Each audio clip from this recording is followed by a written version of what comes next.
mango chunks. They're my favorite. They're frozen and they're just so good and yummy. Hi guys, it's Emma Dilemma again, back with another vlog, quarantine style. So today I've talked to a few different people, and I think that it's time for me to have a really real, vulnerable, and serious vlog about quarantine and mental health. And because I'm sick of seeing these vlogs where people are like, I wake up at 7 a.m., I make a bowl of oats and berries, and then I work out for like an hour, I take a shower, and I just do all, like, I'm sorry, but like that's just not working for me at all. So I just really want to have an open and honest chat about what's doing me justice and what's doing me well and how I'm staying alive and thriving during quarantine. So I'm going to be completely honest.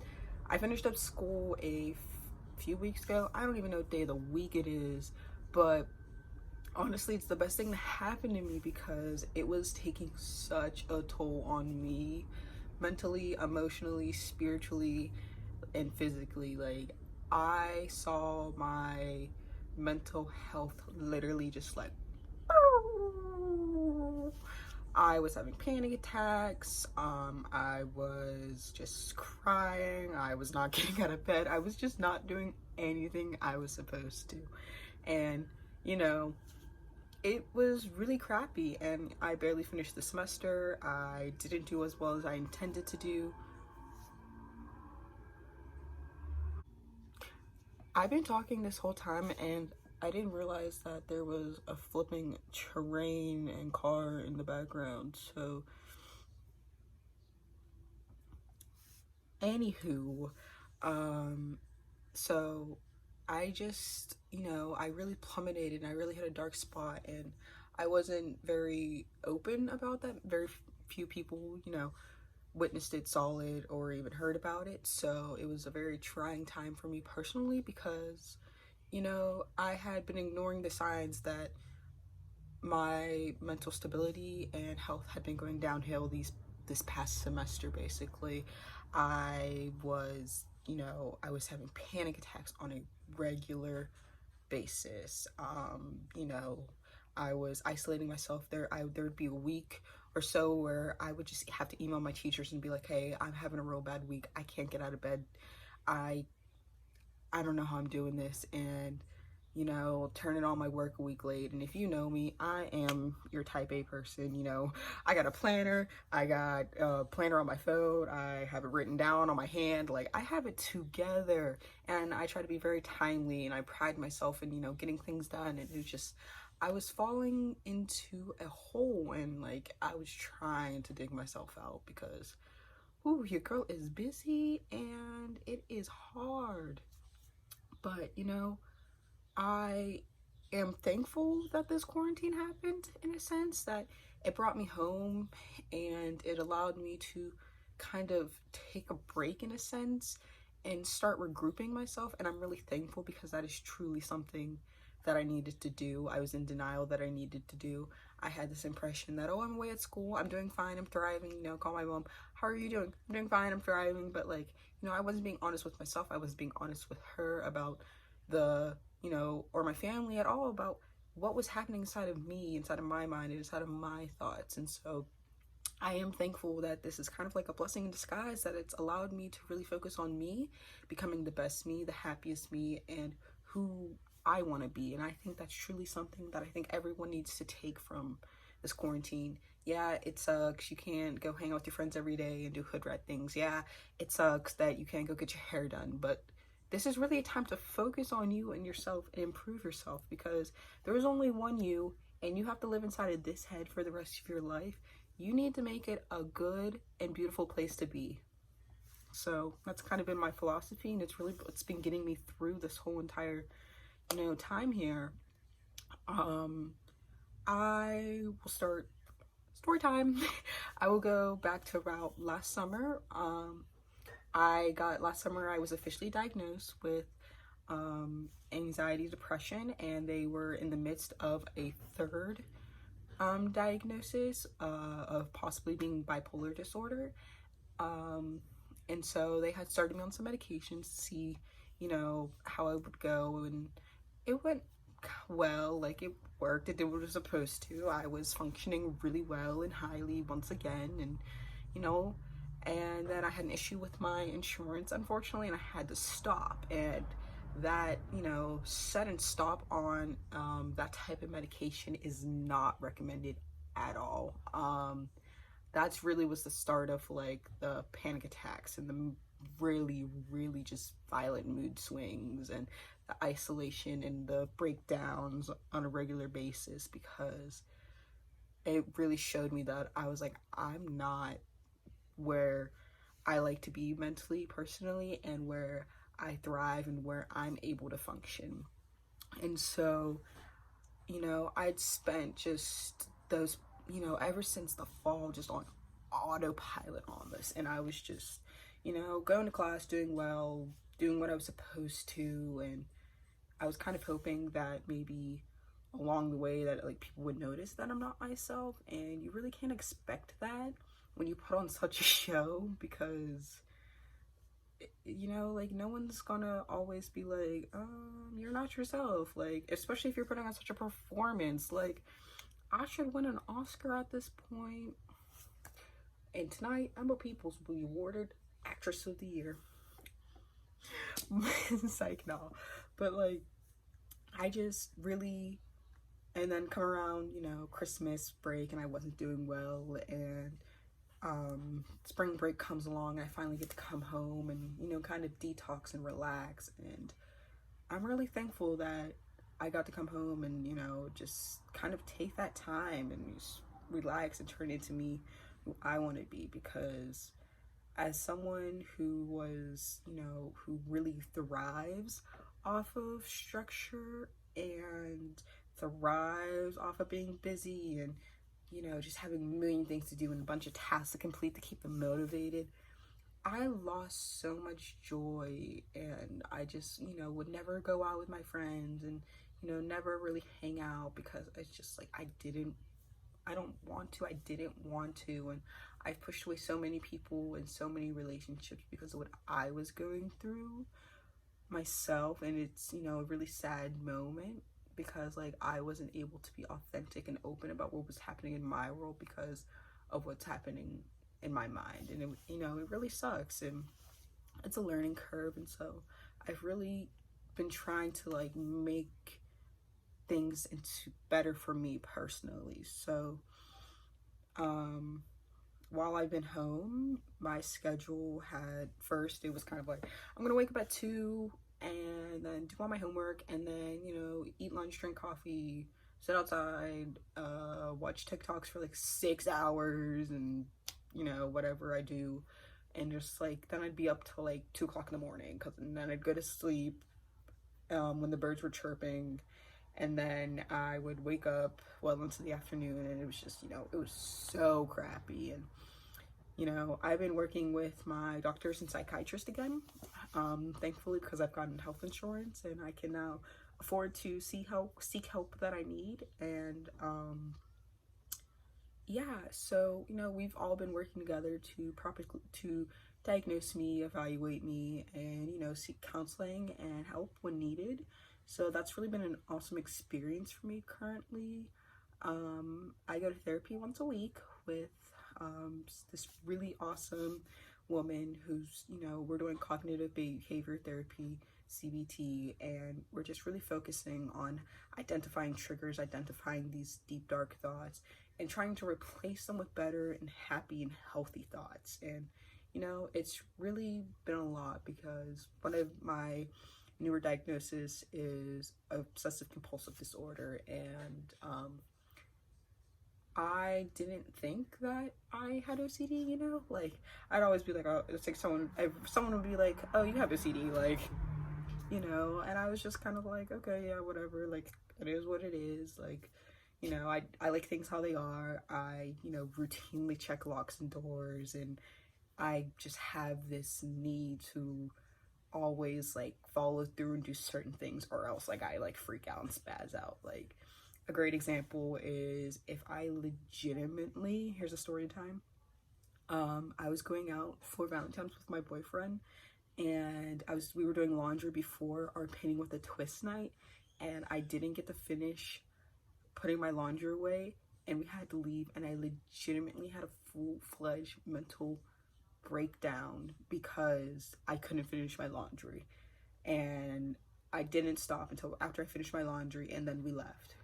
And I had cried for about 20 minutes. Like, it's moments like that you know, if you don't finish something, you can't go without it. Like, it's just little things like that have always been a part of me that I didn't recognize as a problem, and I've had intrusive thoughts and just things that I have normalized my entire life because I've gone my whole life with them. And you know, it wasn't until talking to someone and them, you know, saying, this isn't normal, and them saying, let's get you some help, and working with me, and you know, also researching into these things and being an advocate for myself, because I spent so many teen years being told, you're just a hormonal teen, you're just, you know, young and blah blah blah, you're being dramatic, blah blah blah. And it wasn't until I really started advocating for myself and talking with someone new to get like a new perspective, and them being, hey, I hope you know that this isn't normal, and that's okay, let's fix this. If you're not able to have that type of conversation with a doctor or a therapist or just anyone that you feel comfortable with, and working on some type of plan to fix things for yourself, you know, reach out to someone.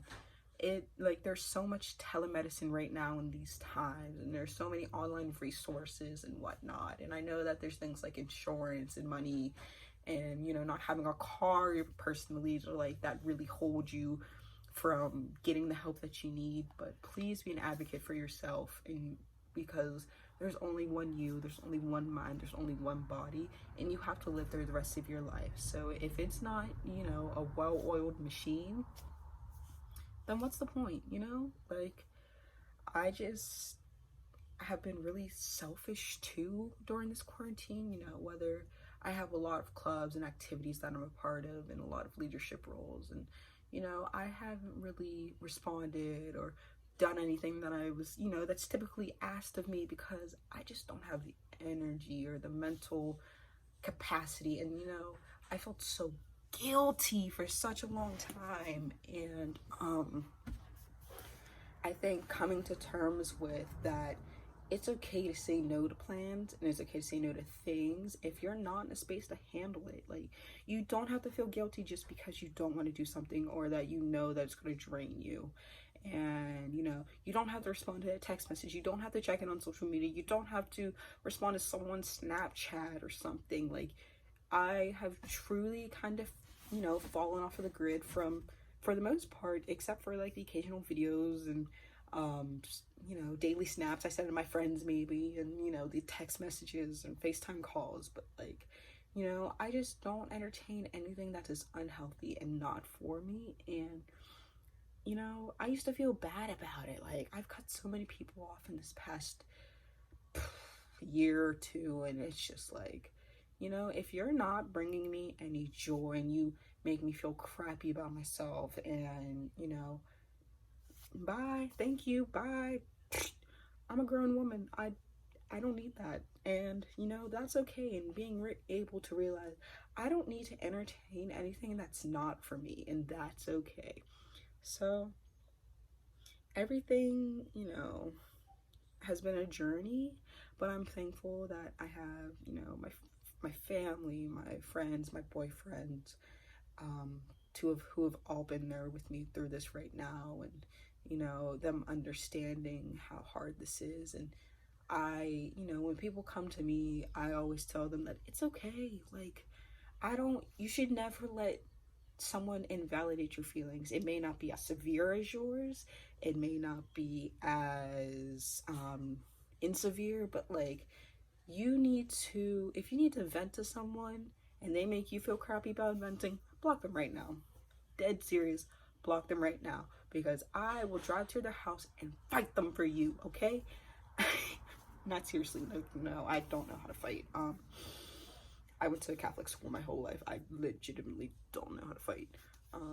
But seriously, like, crappy people are not worth your time. People that make things always about them and their struggles and their worries, that is not worth your time. If you are going through it, you need to vent, and you don't have anyone in your circle to vent to, please DM me on social media or text me. I'm so friendly, and I love to listen and talk. Like, every day is not going to be a good day, and that's okay. And that's really been a learning curve of me currently being in therapy, and me being, you know, stuck home right now, because I have days where I wake up so happy and I come down the stairs dancing and make myself breakfast, and my mom's like, wow, you're super happy, and like, she loves it and she laughs and she, you know, entertains. And then I have days where I come down in clothes from a few days ago, and, you know, I just look miserable, and I, you know, head right back up to my room and I don't talk. And, you know, I think that it's all about balance. And, you know, if you feel sad, if you feel anxious, if you feel depressed, feel it. Oh my gosh, feel it. It's okay. It's not the end of the world. No one's gonna be like, no one in your life should be like, get over it. Like, it's okay to feel what you're feeling and move on. But the moment that you don't, you know, you really start repressing things, and then, you know, it comes back to bite you in the butt, and it's so much, and the weight of it's so much heavier, that's when it becomes a problem. And I'm not any licensed psychiatrist or therapist or, you know, anything of that sort, but I am someone who's gone through it, who goes through it, who is an advocate. You know, feel what you need to feel. Reach out to someone if you need to. It's just, you know, day by day, and you need to do things that make you feel happy, especially right now. Like, my schedule, I'm working on kind of trying to wake up earlier during the day, because I think I spent my whole life in denial that I'm a morning person. It's kind of ridiculous at this point, to be honest, because like, I've been waking up around like 9ish, 10ish for ever since last Thursday. I woke up at 5 a.m. the other day.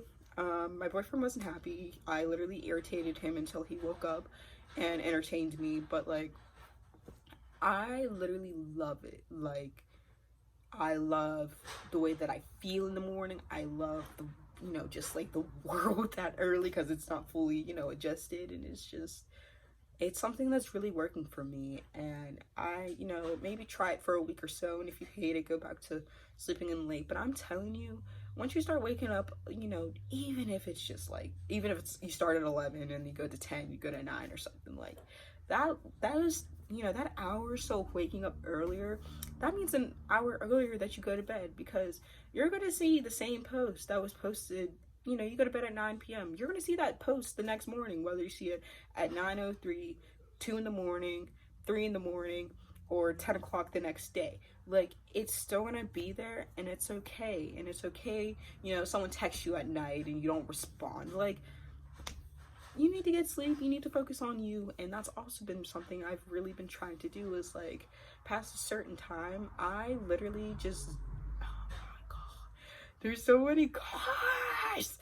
But past a certain time, like, I really don't respond to text messages. I make it seem like I am asleep, off the grid, like I'm minding my own business, and that is okay. Do not feel guilty for that, because you need time to unwind and feel like yourself. And, you know, that's what's important. And I don't know, there was really no point over that other than, you know, talk about, you know, some of the realness of quarantine and stuff, and talk about the realness of mental health, and, you know, me personally, in my routine.